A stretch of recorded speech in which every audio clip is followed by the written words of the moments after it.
Hi, I have the voice on now. Yes, loud and clear. Okay, sounds good. Thanks. I'm just trying to get Spiff in right now, but it seems like it is not coming up in the.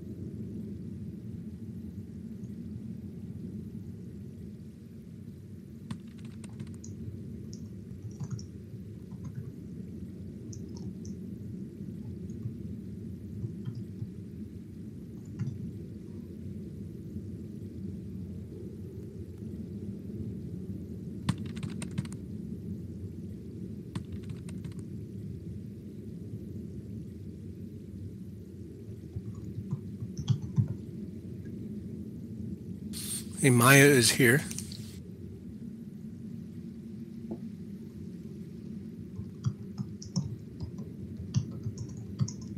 Genevieve is here. Great. Okay. Hello. Welcome. Let's see. Maya is here. Great.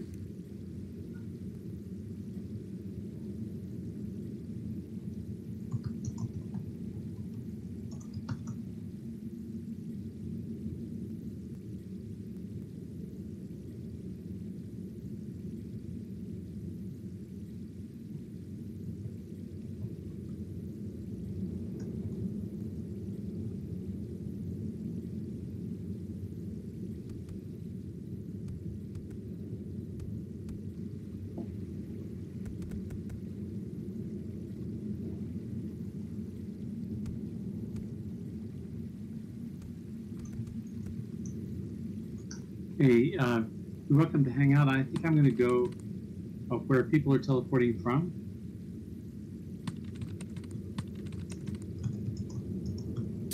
Okay, I just let Serena know who's here so far. Okay, sounds good. Thanks. I'll be right back.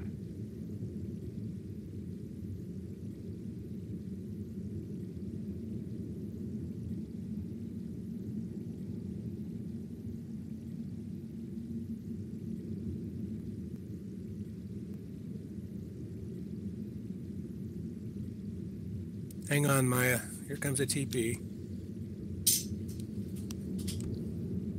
Oop, you got it.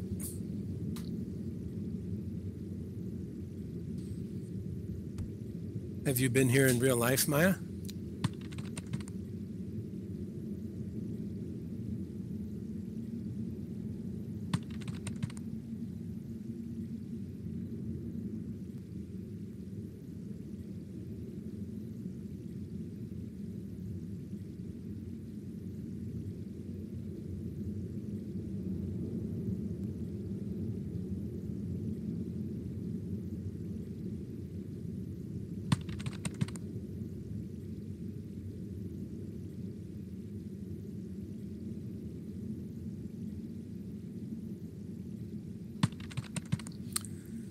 I was in Tokyo for 1 week for work years ago.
voice check for rain. Voice check. Are people hearing okay?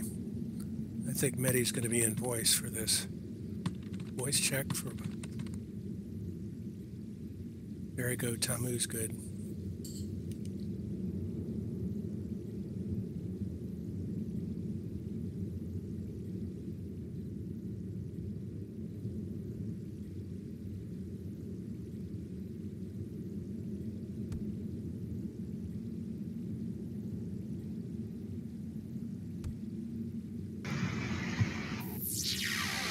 Okay, great. Have we got everyone here?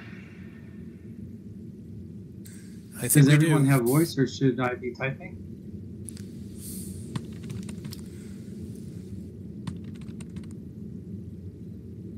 Serena, what's the standard protocol?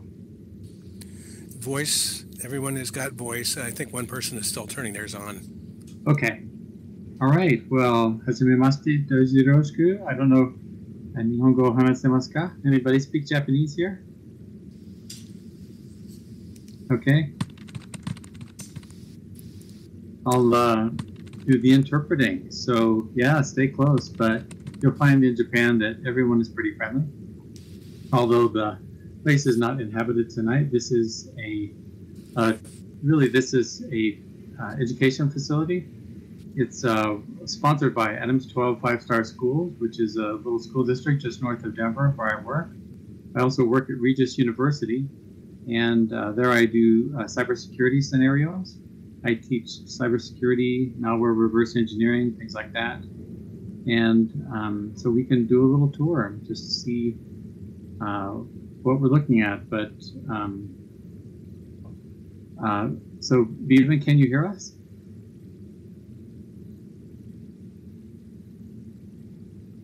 I want to make sure everybody can at least hear, or somebody's typing that. That's good too, as we go. Let's see, did Maya make it? Maya is here. Okay. Yeah, I'm just checking in the text there to make sure we've got everybody. Okay, so this is Shibuya Station, and if you look over here, okay, you can see the sign. This was done by another artist, and if you pull up the edit, you can see what that artist's name was. This particular subway station, this was done by Tommy Numbers, but this is a collection of artwork from all over artists in SL that I've assembled in order to make a special kind of scenario for the students here. I'll talk about the history of that later, but right now this is set up for Japanese students at Metro State University in Colorado to learn how to do street directions. So we're going to be setting up and doing that right now.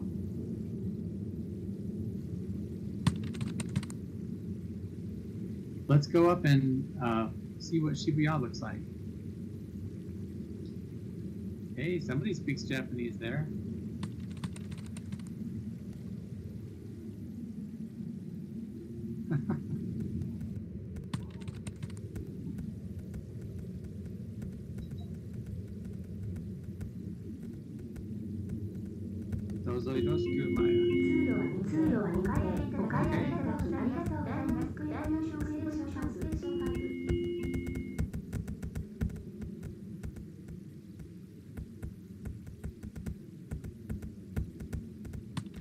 Okay, I've got one more invite to do, but please have a look around this. This is Shibuya Square. This is where one of the busiest intersections in the world is. And that's how this was originally set up. Over to my left here, this is Hachiko. So if you do end up in Japan and you say, wow, I'm in Tokyo and I don't know where to meet a person, where should I meet somebody? Always remember Hachiko. The story of Hachiko is that this was a little dog that went here at Shibuya, and the master went away on the train and the dog waited, and the dog came back every single day its whole life. The master never came back, but everybody got to know little Hachiko. So they made a statue. And it's also the place where people meet each other in Japan if you don't know where to meet. Yeah, it's a sad story, but that's the launch. I've got to add one more person here real quick, and then we'll be ready for to continue on the tour.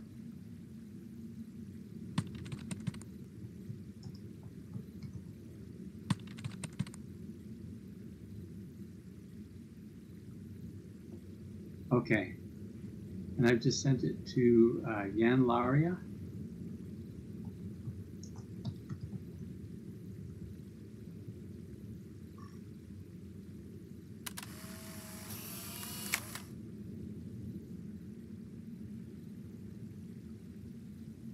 And okay, a teleport invite also. So let's look around just a little bit here in Shilouya. I think we have everybody. When Yan gets here, we'll be a full group. But rather than take you straight, hey Val, it's good to see you. Rather than go straight to the school, let's do a sort of culture tour while we're here. First, if you come up this way, if you get into trouble or you find a lost child, all over urbanized Japan, there are little police stations like this, police buildings you can go to. And right here would be a place you could drop that child off for help or something like that. So... check your IM, Medi. Pardon? One more to add to group. Okay, thanks. Yep, I see it right there. Thanks. We should get going pretty quick once we get everybody here, so sorry for the delay here, but really want to make sure people have a chance.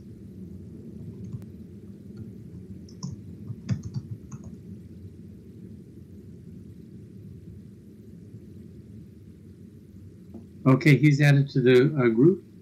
And Sidearm, can you send an invite once we're, or a teleport once we're ready for T-Kurt?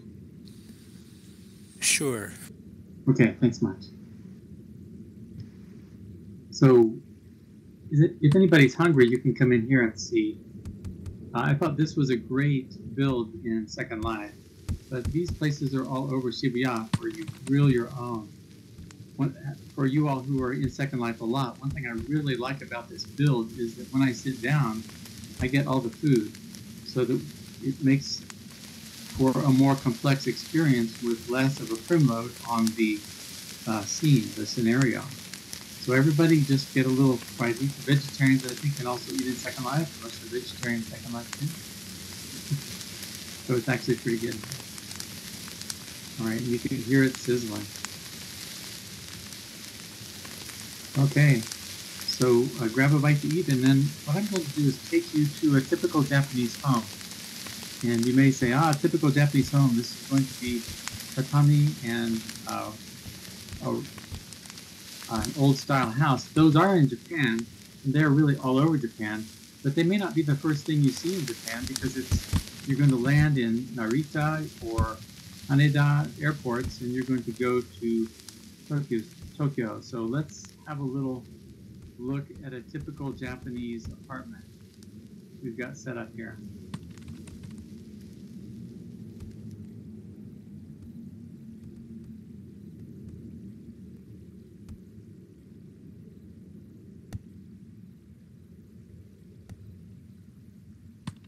So you can go inside, I'll stay out here, or you can come in however you like. And you can see that there's like food on the table, a typical Japanese meal at home. And also you can see the different kinds of Japanese stove, and it's a little different than an American kitchen. And this is a great build by Toyko. A lot of the furnishings inside this one are by Toyko.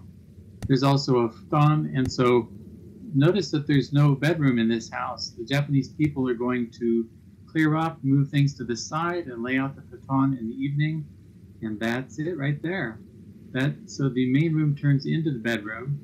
There's still like a laundry or utility room and a bathroom. So It's a typical way to live in Tokyo. Excuse me, I'll just get right by. There you go.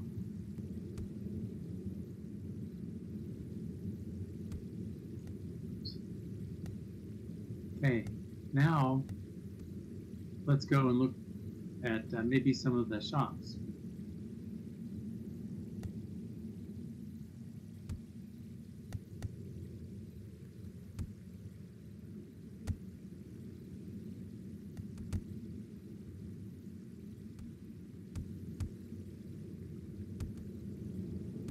So I assume you all have heard of kabuki before, kind of Japanese theater. There's no real kabuki in Shibuya, but it is in Tokyo, and I wanted to include it here. This is just a facade, but kabuki theater is really big. And while Shibuya does, so Shibuya is kind of like a borough of Tokyo, much like Manhattan is a borough of New York, or Chelsea is a borough of London. And so there are lots of boroughs, and in Shibuya there are lots of electronic stores, but Akihabara is probably the most famous borough for electronics.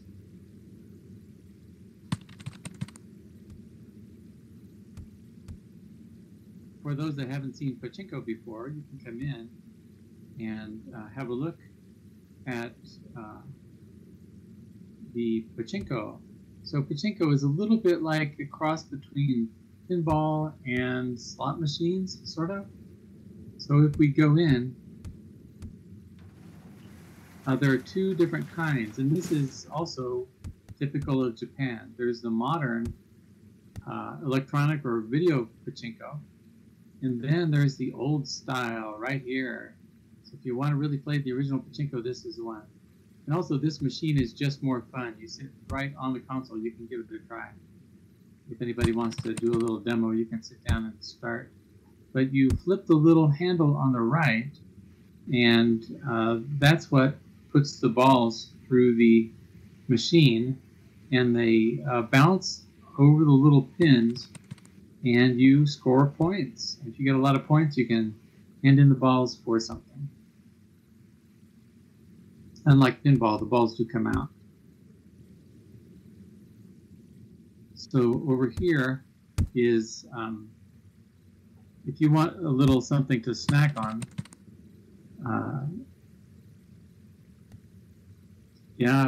Maya, it's so true. The pinball or the pachinko things just go continuously all day long. So if you want a little corn, grilled corn is very popular at Japanese festivals. And this little grilled corn kind of has the secret to the adventure of this place. I get it here.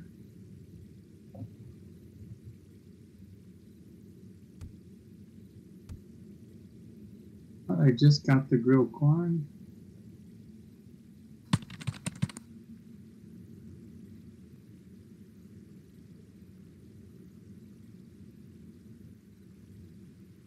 It's not coming up, but you should be able to click on it and get, yeah, you've got some grilled corn there. So you notice how you, let's see, who's, Tamu just got this grilled corn. And so this little shop, or this little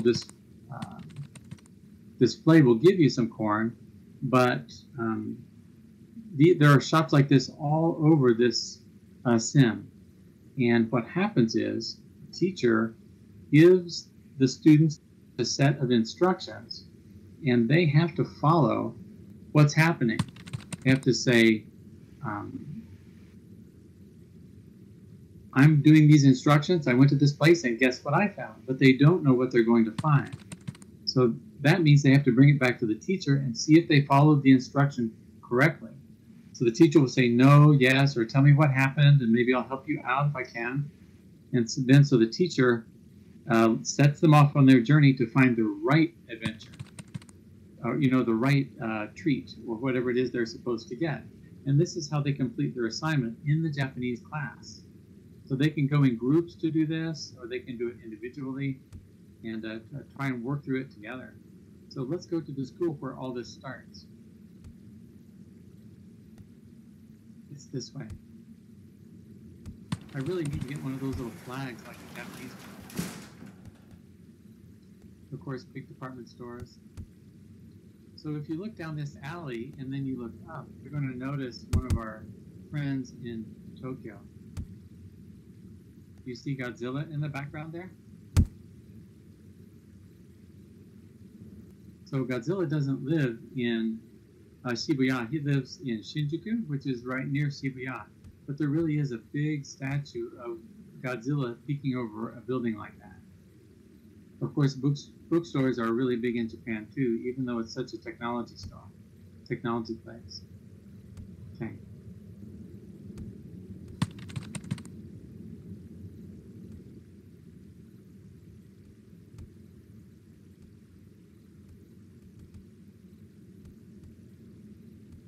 So, in a way, all the students start at the subway, and the reason they start there is because we are trying to simulate that, hey, I just showed up in Japan. Yes, Maya, I can maybe explain, let people know what the obon is. If you want to, or I can do it.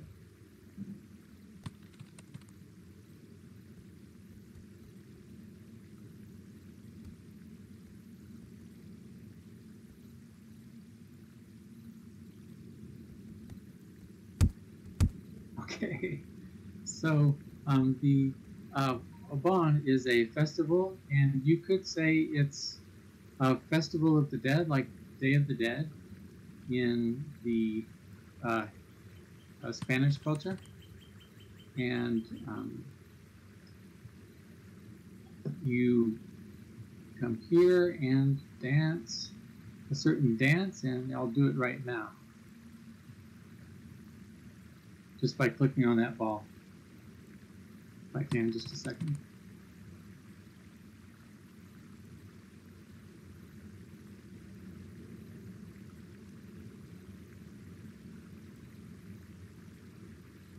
So you can see me dancing here, and then what we do is we go around the pavilion in different rings. A ring around the top on the pavilion, the drummers are at the top, and then people down below in multiple rings. And one other thing that's a big part of this festival is taiko drums.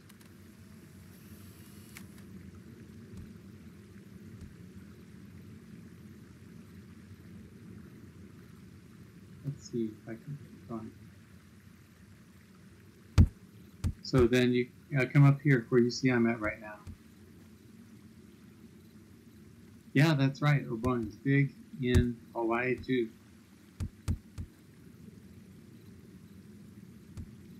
So, Genevieve, if you want to take the other drum, then we'll do it together. If people want to dance a little as we go around,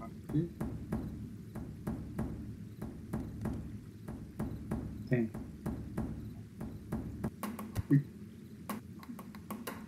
The great thing about this is that this particular drum, designed by Kunz Timmel, has a control panel with it, so you can really get into all kinds of different things, and or different drum routines.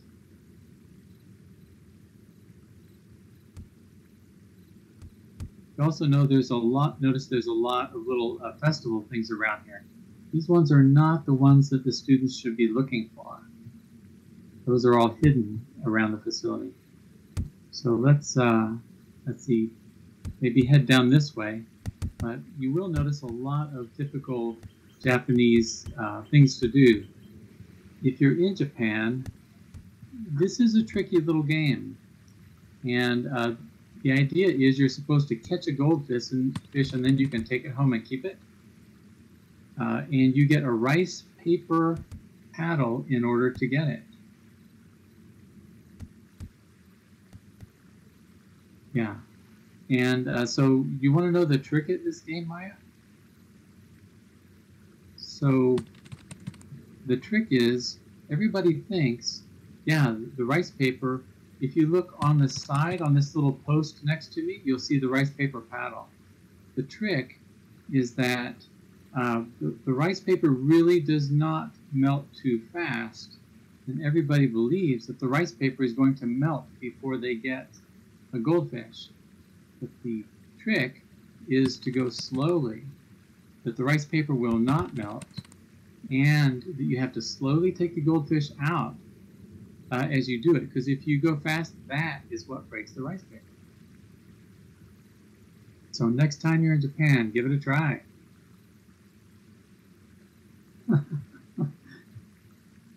All right. So there are many other little things like that, and if you have questions about them, you can go to explore and see what's going on.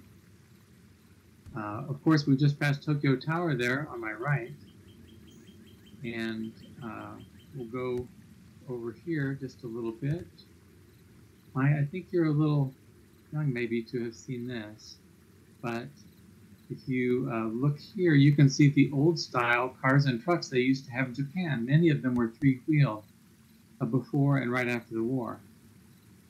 But even today, you see these big things on the road. Independent truckers will often dress up their trucks, and it's called a dekotora, which means decorated truck. Dekotora.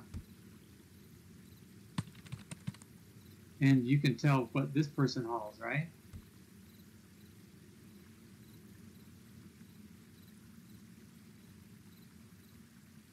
Yes, absolutely. Okay, so we must be at the fish market. Let's go have a look.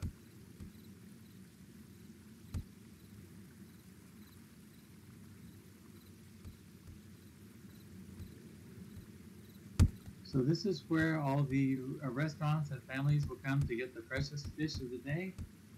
And as it comes in right off the boat, which is right out back here.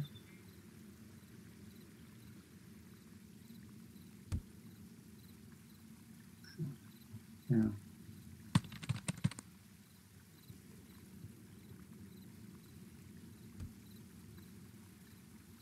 Okay, so fish markets are really big in Japan. Okay, so let's keep going.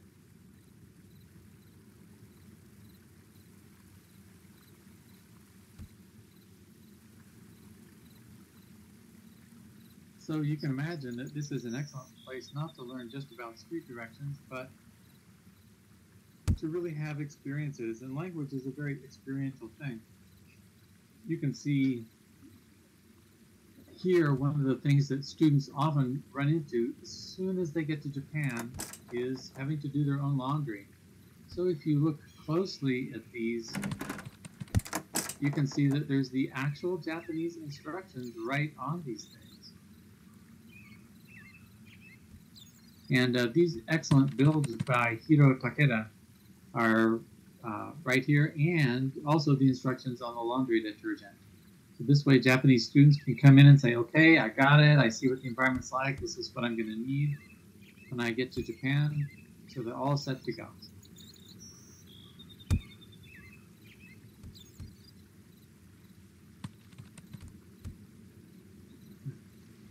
I don't know about the Persona 5 video game. Yeah.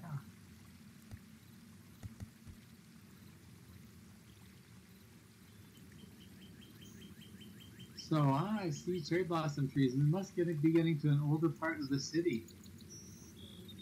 Okay. Wow, look, here's one of those little festival foods. So in here, you can imagine this might be one of the places you need to stop to get something. This is a soba shop on the inside. So let's go down this way. Yeah, soba's a noodle. Here's an udon shop. This is another typical thing in Japan. Yeah, the coffee shops are coming up too. That's always one of my favorite places in Japan, Maya. So in some shops, you buy a ticket outside. When I was on Hiezan in Kyoto, this was the way we bought our food, for instance. Even though it's a very traditional part of Japan, that's kind of what it's all about. You buy a ticket, you go in, you hand the shop owner or the waitstaff a ticket, and then they bring you food or they give it to you across the counter. On this side, you can't go in, but it's a kimono shop. An interesting thing about the traditional kimono shops is that they not only sell the kimono, but they also sell the cloth. And while you can get a hand-painted kimono that is made just to the shape of that particular kimono, you also can buy cloth that can be made into kimonos or for other purposes in Japan, this traditional silk cloth. Yeah, there's a ryokan. So I think in our ryokan, we don't really have the stones upstairs and everything laid out, but we're using this particular one. This ryokan is a traditional Japanese hotel. Think of it like a family opening up their home for travelers. But it was really the forum populated in on the Tokaido, the road between Tokyo and Kyoto, but also much earlier times too. Well, you can see lots of different Japanese toys here. On the other one, you can see traditional Japanese dinner area or cooking area. You could eat around this, or you would have this going in a separate table. One of my favorite things is if you look at the geometry of that little fish floating over the pot, you'll notice that the fish acts as a cinch. Yeah, irori, that's right. And so the cinch holds the iron rod from coming out of the bamboo too far so that you can raise and lower the pot. And the weight of the fish holds it in place as you want to rise it up and down. Yeah. So we've got sake there, ready to go. Feel free. So no, it's not going to be a real fish. It's a wooden fish, usually on a metal rod. It's a carved fish, usually. I suppose it could be made of metal. Or a real dried fish, but yeah, I have never seen that. Okay, so let's see, I'm going to show you all how to get upstairs in case you want to, but maybe it's a little cramped for us all to get up together. There's this back door around the right side of the house. Actually, it's probably okay for us all to, I don't want everybody just to feel uncomfortable stuff together, but I'll open the door and let you go in. So this is, but feel free if you like, or just cam in, your preference. This is a real game of Go. And so one thing we tried to do when we designed this, when my wife and I designed this, is that we wanted to look for things where they have the real experience. Yeah, so yeah, Go is a lot of fun to play, and like Maya is saying, and so you can sit down here and have a fun game of Go yourself. Yeah. The reason this was designed is because yes, and so we're going to go and see a shogi set also if you want to go have a look. So I'm just going to hop down here. By the way, I think that's actually one of the prettiest views in the sim from that balcony. Yeah, we'll see shogi later too.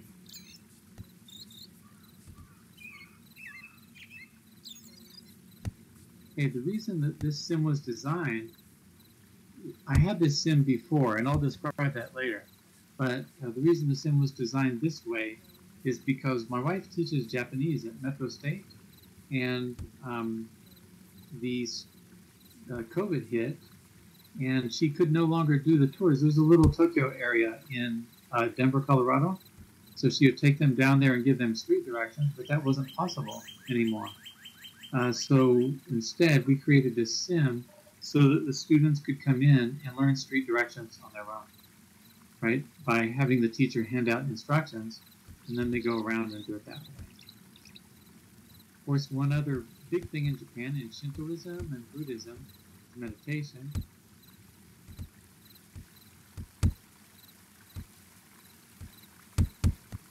And meditating under a waterfall like this is a common thing. Usually you don't wear a tweed jacket and trench coat when you meditate under a waterfall in Japan.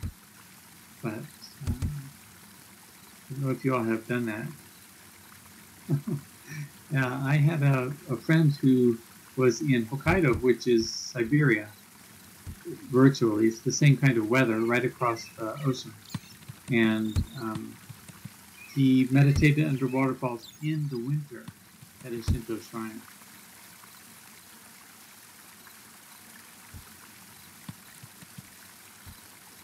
Yeah, the Sapporo Snow Festival is so beautiful. Good point. Over here, this is one of my favorite houses, Japanese home. And if you look on the table, you can see the traditional Japanese writing instruments. So you take charcoal or soot and you compress it, and that makes the ink into a block. And then you pour a little water onto that stone and you rub it. And as you grind the sumi, which is that soot, or compressed charcoal, and gradually it turns into ink.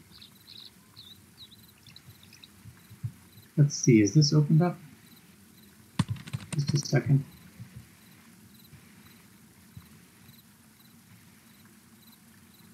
So if you go back here in this way, you see an older version of a typical Japanese kitchen. You'll see similarities, but you'll also see that some things are really just older and a little more countrified. Also, you see that the bath is fairly close to the kitchen, heating up the water and putting it in there. There's an upstairs too. So go and have a look as you like. Yeah, it really is older style. Now, but you do see these things typically if you get out of Tokyo. They don't have so many in Tokyo because they've all been replaced. That's right. Sidearm, 15 people all at once. Okay, we're getting pretty close to the school now, so we can keep going that way. Ah, wait. Look here. There is another little festival booth. So somebody has to bring back cotton candy, right? Is that what this is?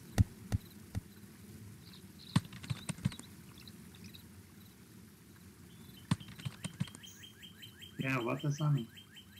Watame, which is cotton candy.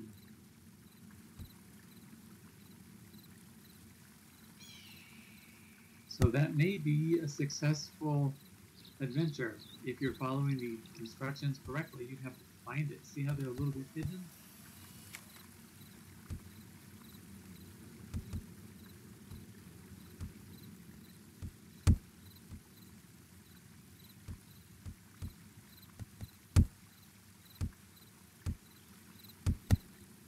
Here's a great place to learn about sushi.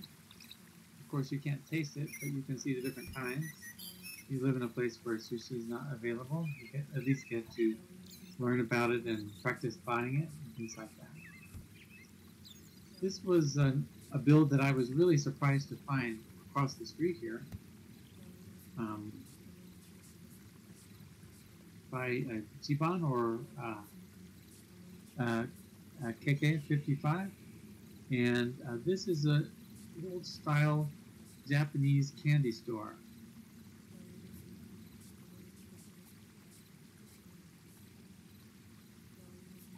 This would be pre-World War II.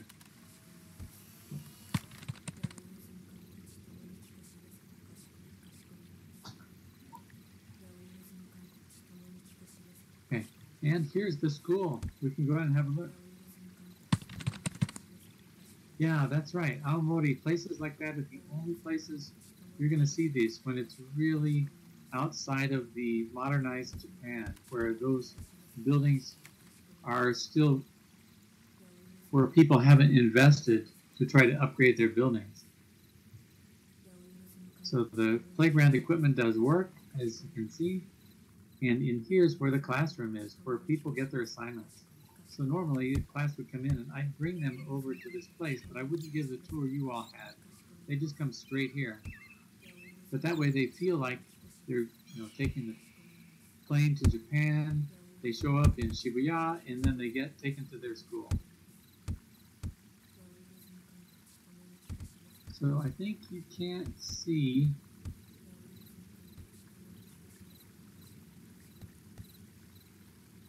what's going on here.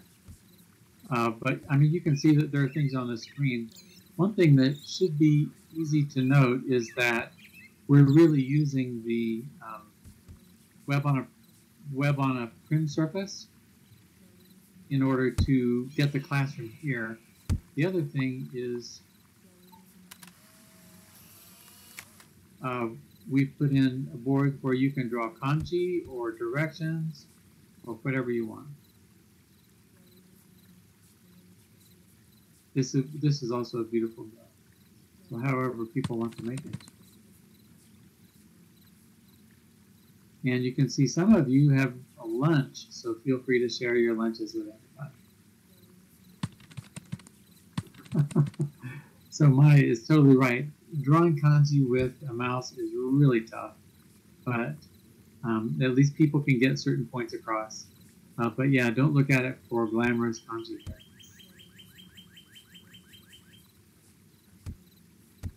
Yeah, the web on a prim, I've done a lot of builds using the web on a prim. Okay, so let's say we're going off on our first adventure. And now you've got your assignments, but instead of splitting up and everybody going to find their own thing or in small groups, let's go together.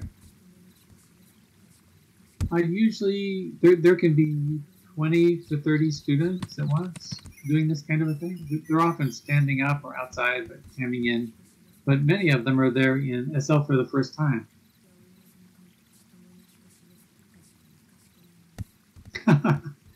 Right. Let's go. Good point.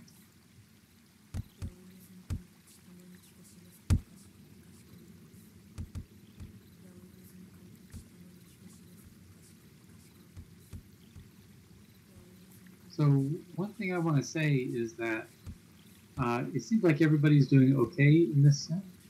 This sim did have 2 or 3 times the level of detail in it. It had a lot more objects, and it had a lot more, in fact, this particular level was a lot more complex, but I moved a huge amount out of this level or just put it back into inventory because the students in the Japanese class are not necessarily like you all and haven't invested in stronger computers. Some of them are coming in from very old computers, and so we realized that an important thing was we had to reduce the load on their computers, and so we removed a lot of things from the sim. So, for instance, there's a hotel. Yeah, there you go. It's like, see, that it really does pay off to think about that. What is the prim load or just the processing and bandwidth load that a sim is generating? So this hotel used to be a hotel. Now it's just the lobby. And we also, while this was a fun build for a building, I also took out many of the prims that were in the original build from the creator. Yeah, that's right. The park, we're going to go there in just a little bit. But before we get to the park, this is a typical Japanese shrine.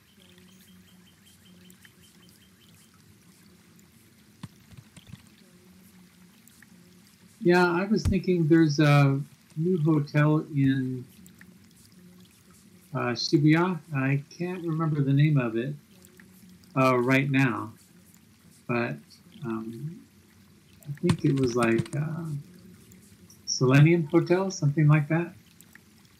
And but it's not an exact replica. So here, there are 2 things. One is an omamori, which is the little talisman if you want your kid to get into school and your family member not to get in a car wreck. You buy them these little things primarily to let them know you care about them and to remind them to be safe. And then there's a lot of sake because sake is involved in the rituals of Shintoism. So this is a Shinto shrine, it's not Buddhist. And over here, you wash your hands. So I'm gonna just, it doesn't have the animation, but I'm gonna wash my hands here before I go in. And then we can enter the shrine. You got the foxes and ropes. I remember one year I made a big rope like that for a festival in real life. Over here is where you can get your fortune done. So if you just click on it, it will give you a fortune. Now, if you get a fortune you like, you can keep it. But if you get a fortune you don't like, then you should tie it here and the spirits will take care of it.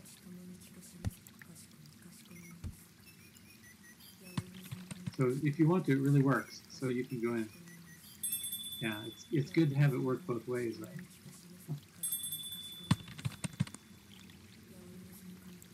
Yeah. Yeah, that's right. It's nice. You know the old song?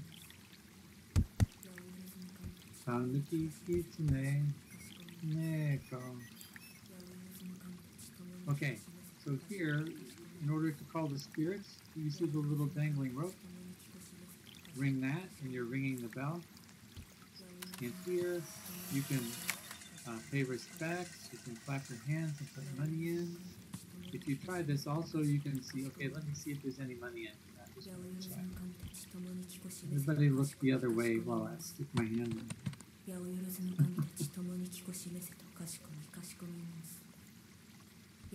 Nope, it's all down too far. Also, you can hear the chanting going on.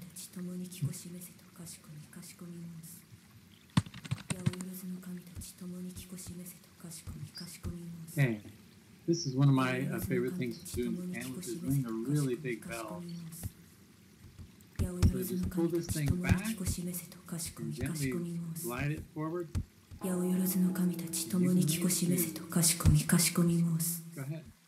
八百万の神たち共にきこしめせとかしこみかしこみ申す。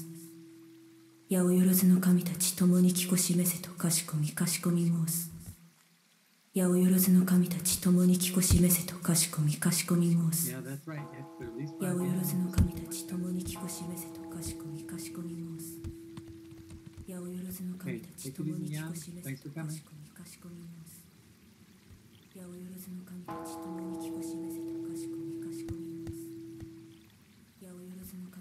I realize the tour may be going on longer than people were expecting, so totally understand if you want to feel lost. If there's something particular you want to see before you go, also just let me know.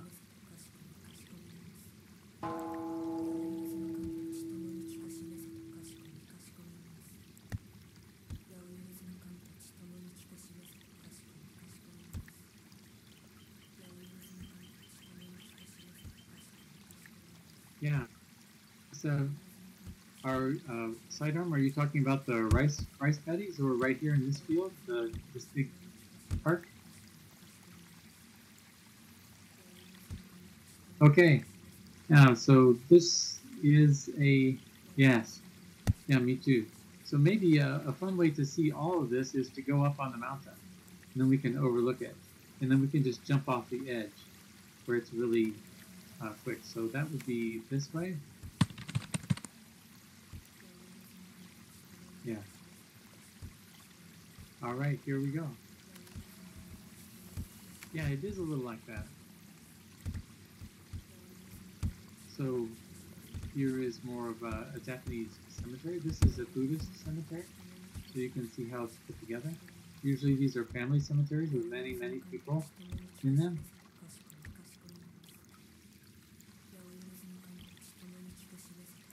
Let's head up.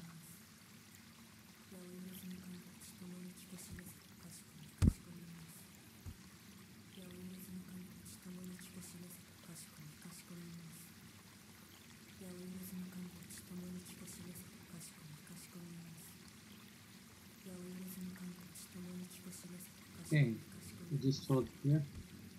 Everybody be careful. You never want to look the monkeys directly in the eye. That's considered an aggressive act. So, at least in monkeys, for monkeys. So just watch out. We'll just walk casually by as the snow monkeys are taking their bath on the cliff. Yeah, so this was also part of another build I found on Marketplace. So yeah, I didn't do this particular landscape.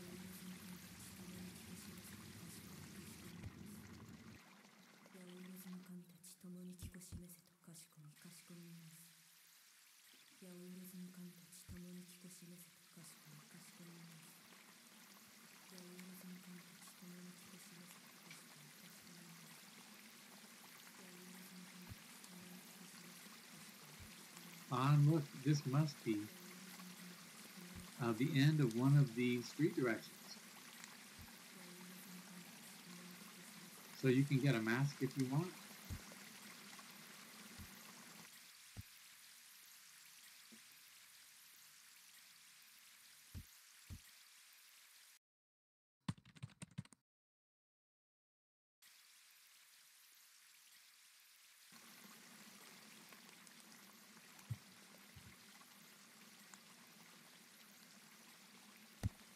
And then you'd wear that and you'd go back, just like I am right now. And then your teacher would say, yes, yes, that's it, or no, no, that's not right.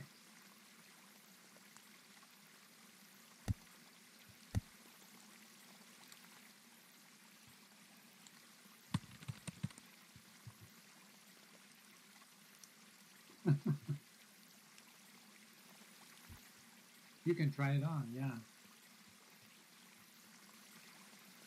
Try them all. Okay, so here is also a place you can practice your Kyudo. Yes, exactly, Maya. So Kyudo is maybe when we think of Kyudo, it's like the way of archery. It's not just archery practice, but the way of archery, more maybe like Judo is the gentle way.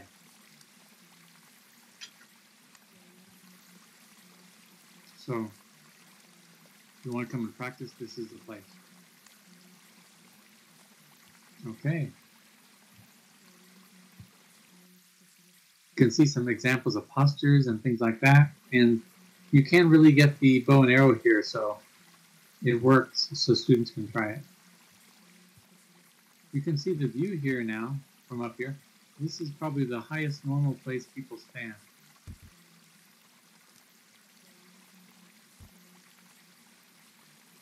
Yeah, we really had a lot of fun setting this up.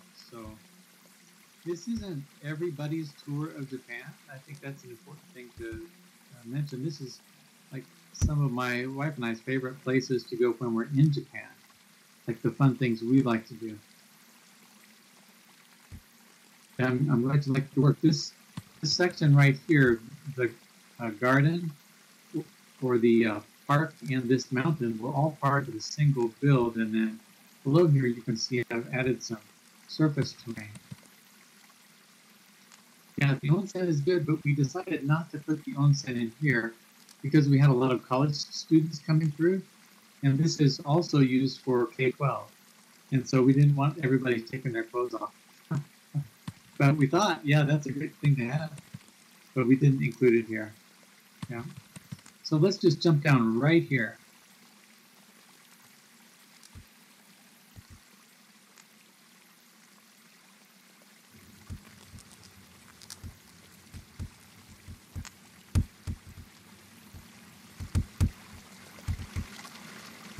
So this is my wife's house. So she said, well, if I'm going to be working in that school all day, I want to have a place. So we designed this little place right here so she could take a break. So you come here.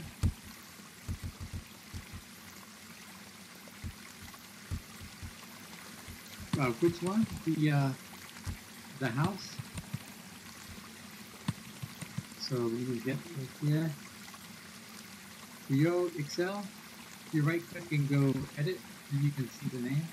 And under his, I don't know if it's still available, but if you go to the full profile, you should be able to find the marketplace account for any of these.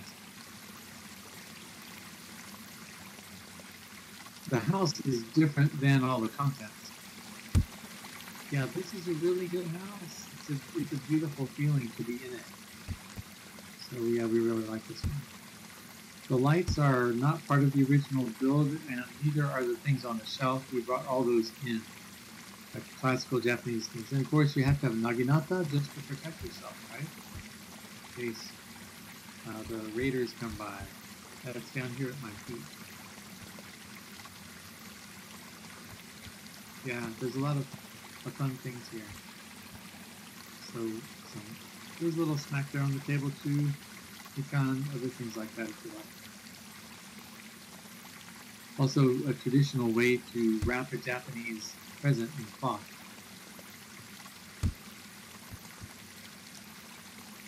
You go next door, you can also see, yes, there's little dinner treats, and if you say, okay, here's a Japanese kitchen, here is a really old Japanese kitchen.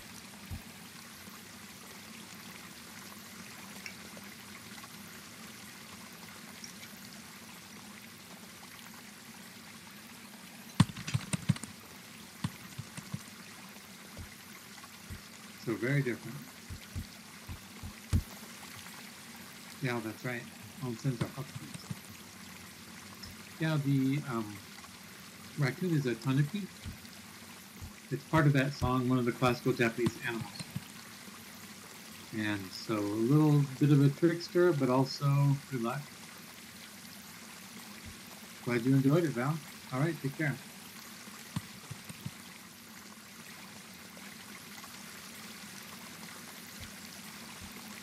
Which one are you looking at, Serena? I'm glad you enjoyed it, Kurt. Yeah. Right? Yeah. Glad you all enjoyed it.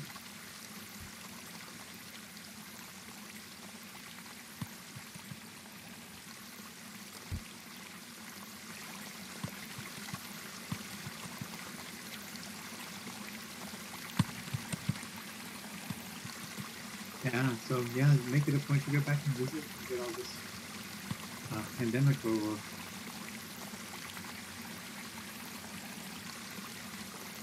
Yeah, a lot of places to explore west of Tokyo. It's a beautiful region.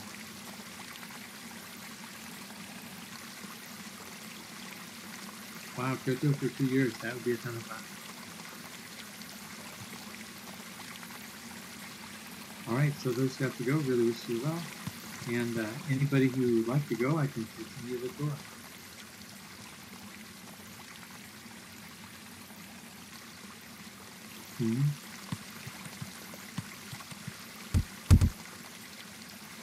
Yeah, it's real Tokyo. Yeah, so it is okay to come back later, but please realize there may be students that are coming from the university, or there may be staff that are coming from the school district. So just to let you know.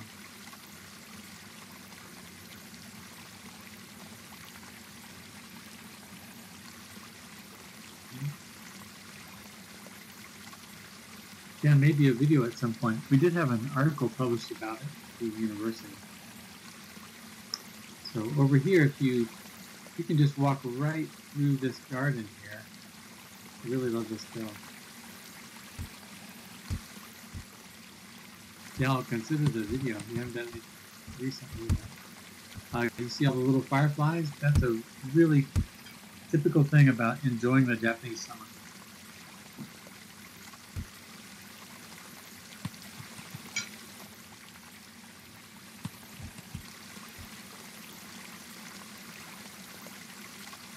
And let's just cut through the trees. Yeah, it looks much better at night side, huh? Right.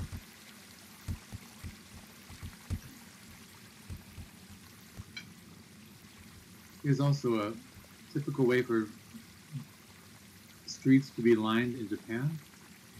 You can see here the cherry blossoms falling. onto the road. Then let's head to a restaurant.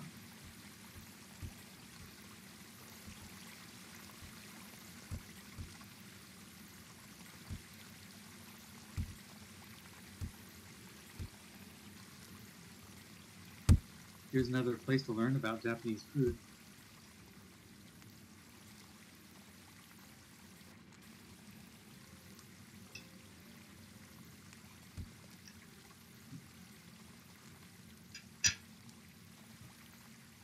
Okay.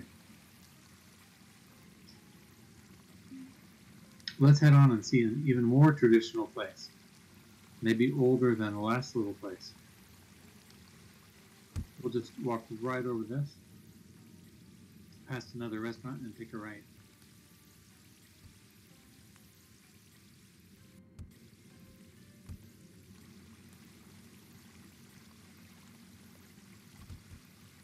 If we've got everybody. Yep.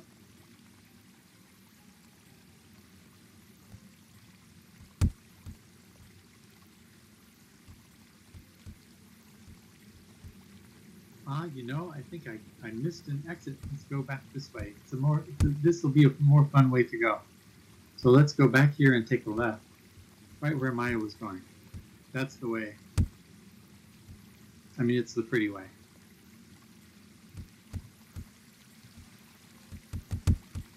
Right, yeah, right through this gate.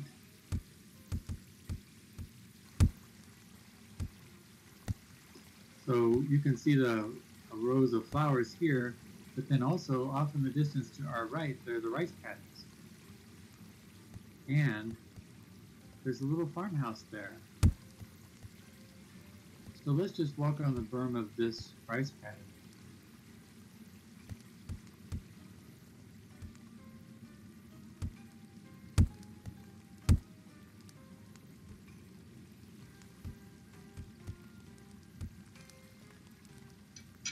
This is a little farmhouse restaurant.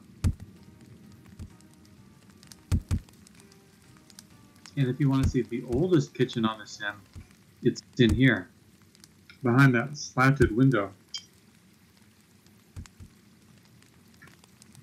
It's got an old steamer and a rice cooker.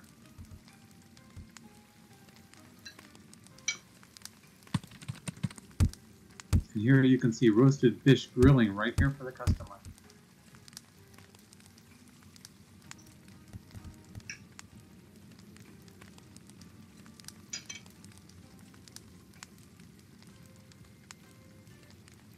Yeah, it's a beautiful little build. Overhead, you can see the koi kites. It's typical of Boys' Day to have these little kites like that. Yeah, that's right. This would be in the countryside in the Edo period or even before. Maybe you could go back 1,000 years and still find a place like this in Tokyo.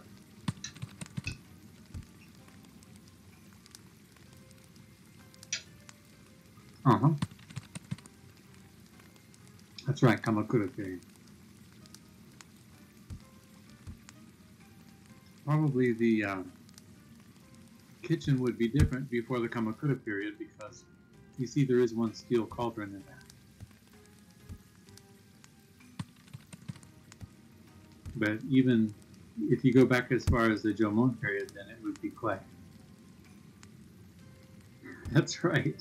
There's a little history here. Now, we were talking earlier about playing shogi. Well, I wanted to show you where you can play shogi here. We'll go past the koi, which is this little pond with decorative fish in it.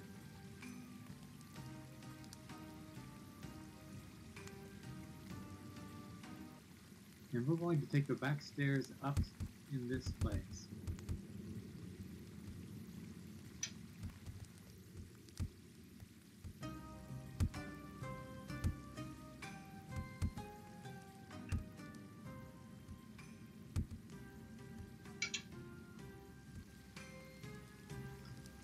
So this one is the game of shogi. The great thing about this game of shogi is that it has enough here that you don't need to know how to play it when you come. and you can learn how to play shogi with a friend, even if neither of you know how to play. So over to the right is the Girls' Day dolls. And so these are all set up, the prince and princess, all their courtiers.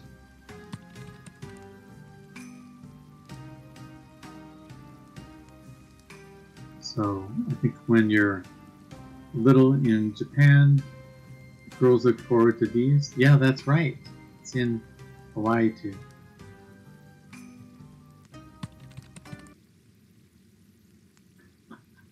So yes, mahjong is popular too, but I don't have a mahjong. I have a mahjong set, but it had too many prints, and so we had to remove it.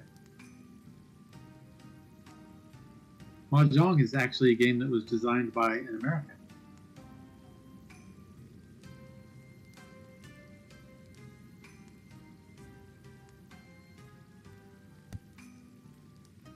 Most people don't know that, but he was living in Hong Kong at the time, and it was based on other games that were going on.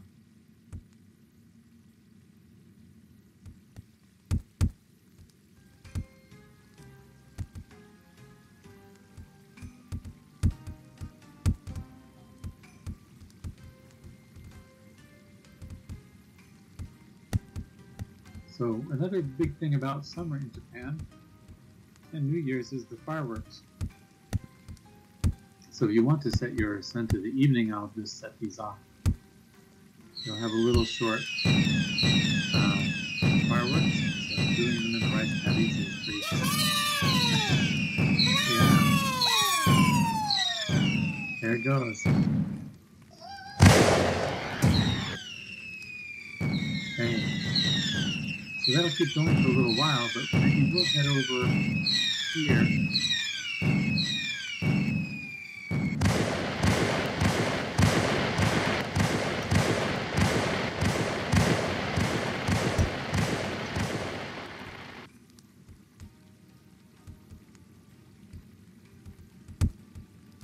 We're going to go up some stairs in the back of this place.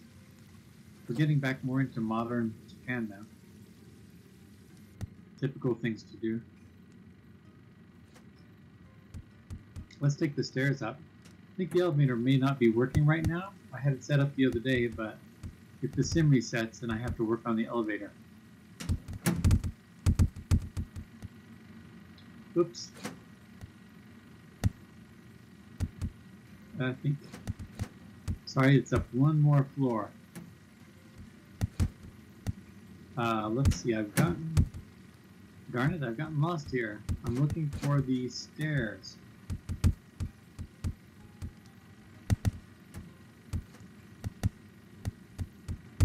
Yeah, let's go up the stairs right here. I think I just went through the wall accidentally.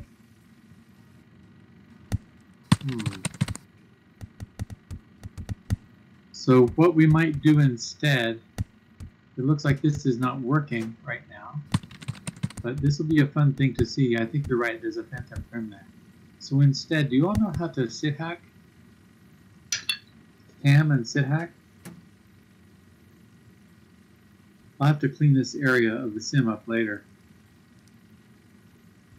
So instead, it'd be a good idea for us to go up to the second floor. Why don't I go up there, or you can sit hack up to the second floor, and if you can't do that, then I'll teleport you in just a second.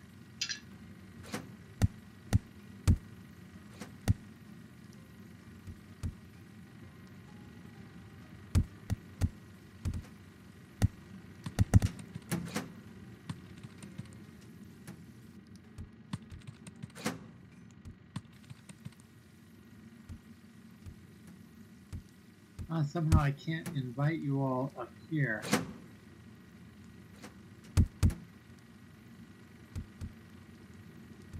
Let's see, can you teleport everybody up? We're sending them. Okay, thanks. So these are two things that if you go to Tokyo, you really should do. Yeah, one is Purikara.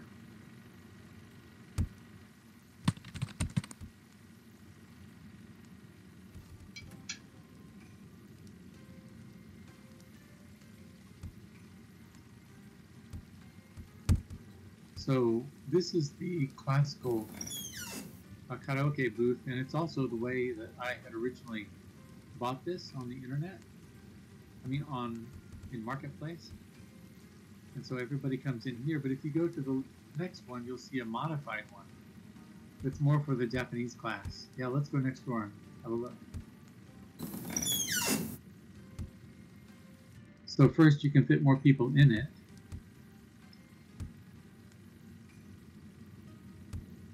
And also, I bought a performance mic.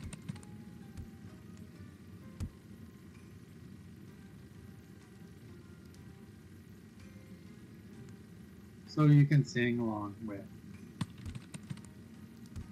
Yeah, that's right. It's unusually large for a karaoke booth, but it's better for a class to make a booth about this size. We couldn't fit all 30 students in here, but if they divide up into groups, you can get at least 10 people in this room.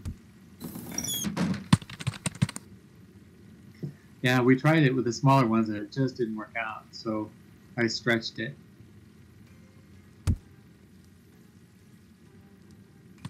Yeah, it really is good. I think in the pandemic, the students really appreciate being able to get out, even though they're really online.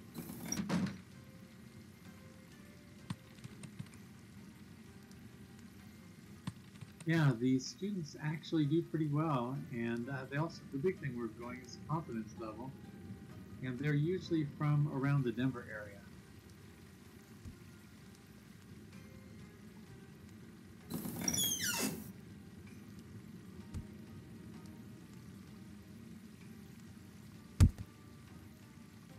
Okay, so do you know what karaoke means? Yeah, that's right. Kara is empty. So do you know karate? Like the martial art? That means fighting with empty hands, meaning no weapons. And karaoke means empty orchestra, meaning the orchestra plays. Oke is just from the Japanese using the word orchestra. And empty means that there's no vocalist. And so you're the one who has to fill it in.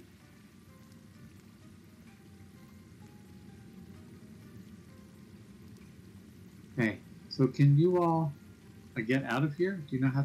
Can you all like meet me in front of this place?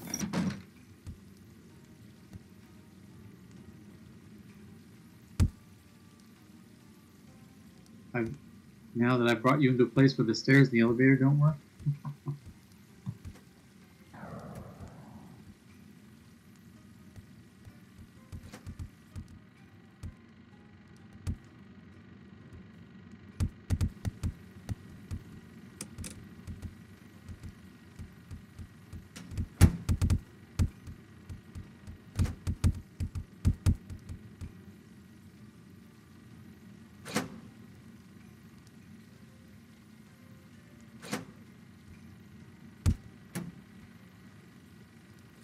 Okay, how did you poof out?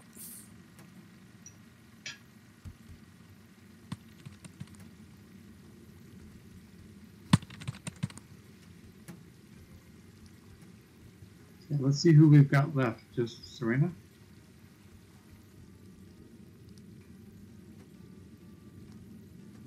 Can somebody teleport her as well? I don't think I can teleport her for some reason.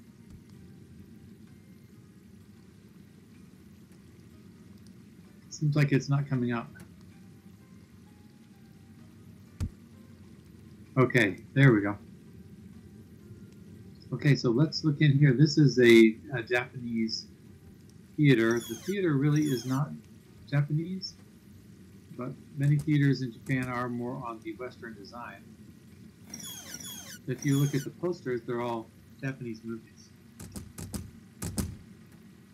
This is another little festival booth where someone might get their street directions right. So let's go up.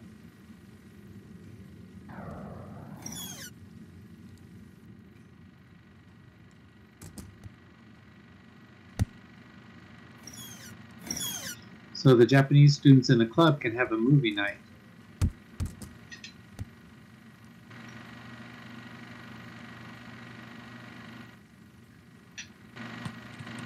So they can all come here, get some popcorn, watch a Japanese movie together, and critique it.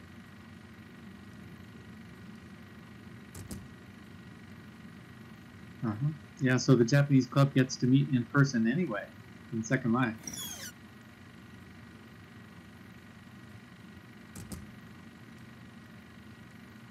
No, so this sim is actually paid for by the school district.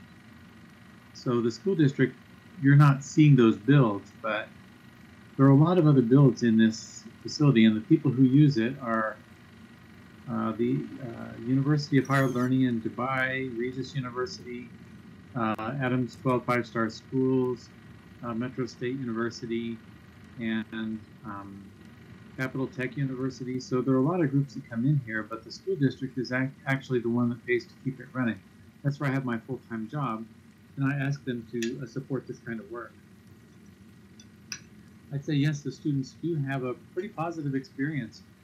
A lot of the students really want to be in this environment, but some of their computers aren't great, so that could be very frustrating for them. So what we do in that case is we use Discord or Zoom or something else so that somebody with a good computer can have other people shoulder surf while they're exploring the world, and then they can talk through it together. But the Japanese club would like to meet here all the time if we let them, but they have too much to do anyway. This is a pretty distracting world. So, yeah, they ask to come back pretty often. So we can keep going just a little more, and we're almost done.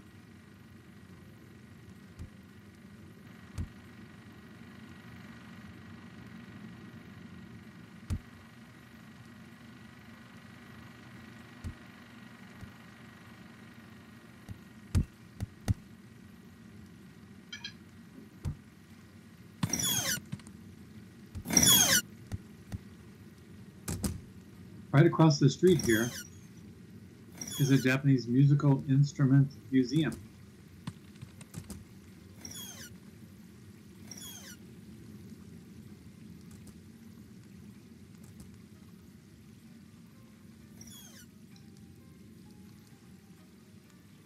So people can do actual performances here. Let's see if I can play the shakuhachi. Oh, you got it. Right now, Nitro, click on the back of that stand and you'll get your musical instrument and you can play it. So you get to hear what a shakuhachi really sounds like, what it looks like if somebody's playing it, and you get the experience.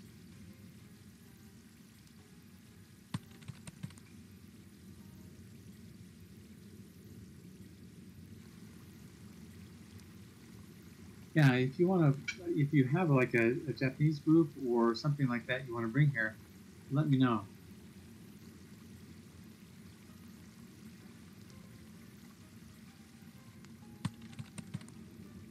Okay.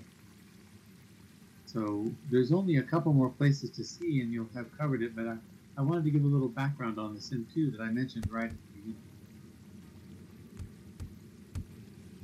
Yeah, that could be fun. So yeah, we can consider that. What's the university? Let's see, I'm not sure. Is that, what is UHH?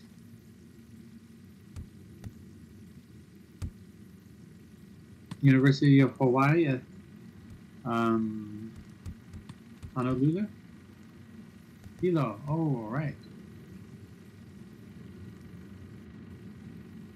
Okay. Yeah, that would be good. Yeah, they might have fun. So this is actually a friend of mine who's an artist. He brings this work. This is his Star Wars in Ancient Japan series.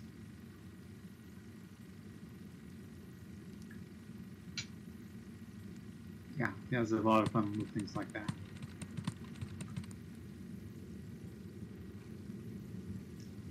Yeah, he's really good. We have his artwork up in our home too.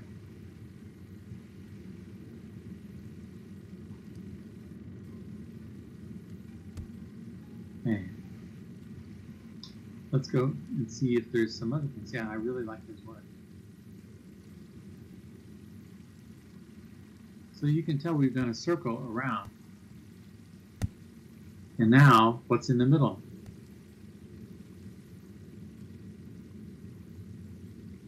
This is just the post office here and some office buildings, City Hall.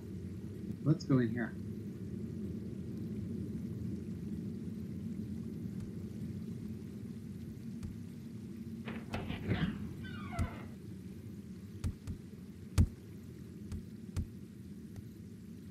So, where do you think you are now?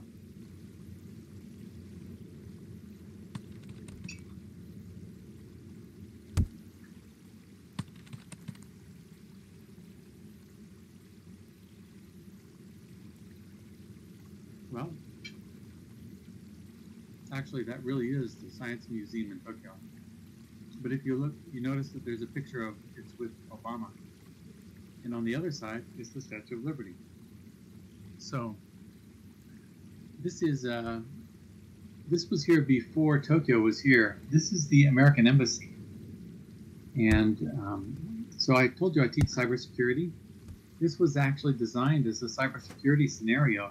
It's called the glass cage scenario. The glass cage is one of the harder cybersecurity problems.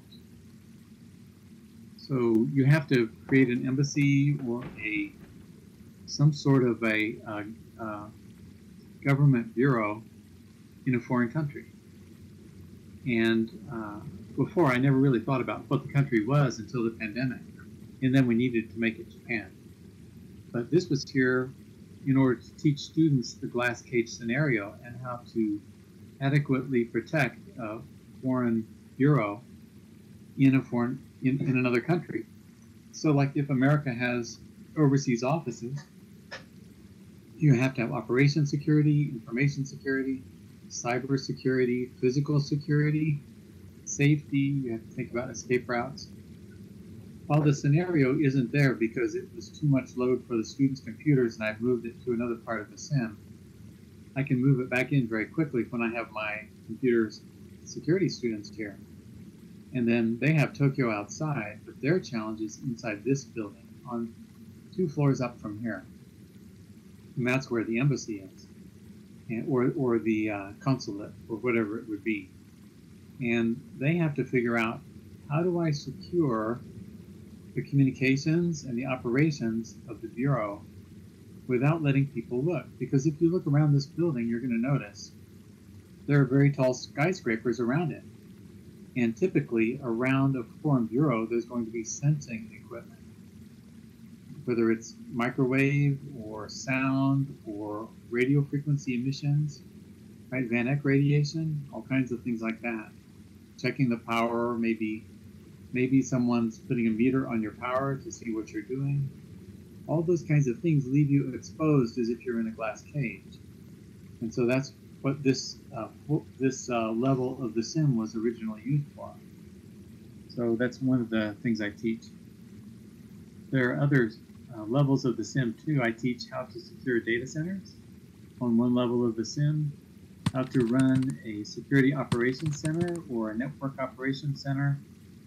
There's a hospital level, and there's also NORAD. Do you all know what NORAD is?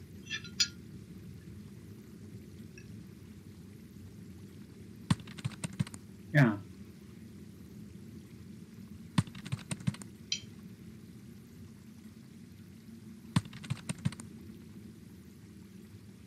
So NORAD is the North American defense against space and nuclear threats.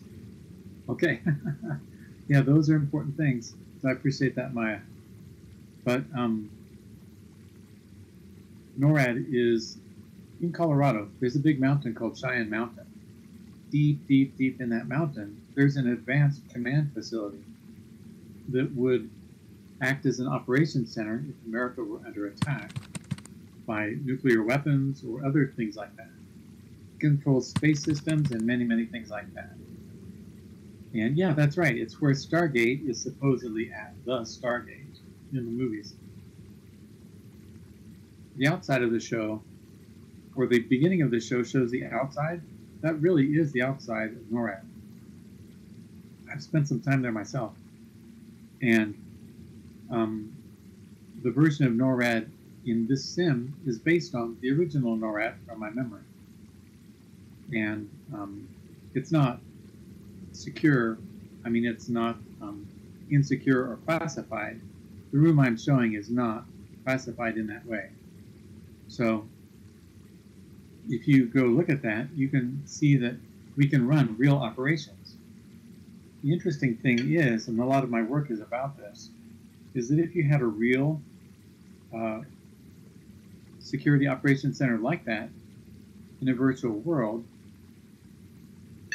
it would really perhaps be more resilient than the actual NORAD hiding inside the mountain. Because the virtual NORAD can be on servers all over the world. You can't bomb it.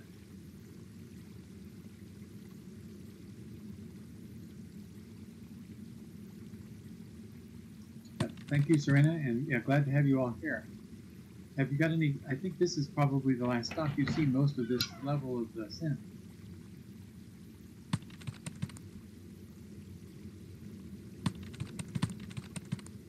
Yeah, that's right.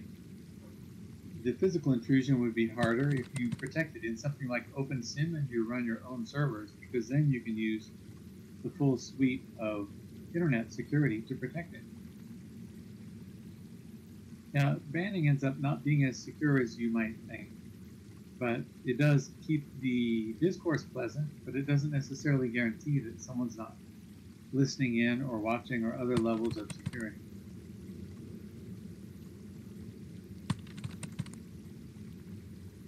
Right, it's VPNs and things like that, Alexi. There are a lot of lower layer security that would need to be there rather than just relying on a public SIM like Second Life. Although when Second Life started, they did have agreements with the U.S. Navy, and I think maybe it was primarily the U.S. Navy in order to do demos and things like that.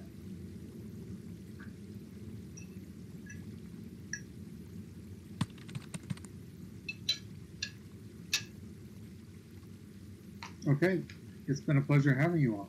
I'll stick around for questions or things like that, but really glad that we're all able to see the whole floor. Y'all have a wonderful evening.